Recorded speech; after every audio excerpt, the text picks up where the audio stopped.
这里是我以前的大学，台湾艺术大学。我觉得这边是对我人生影响蛮大的一个场所啊，因为这边其实我在这边认识了很多不同业界的朋友，还有同学啊。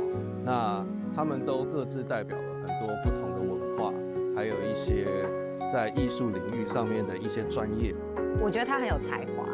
然后他那时候最感动我的，其实就是他的作品。就是我们刚认识的时候，他就丢了一连串的他的作品的连结给我，然后我每一首都听，然后我觉得我很喜欢。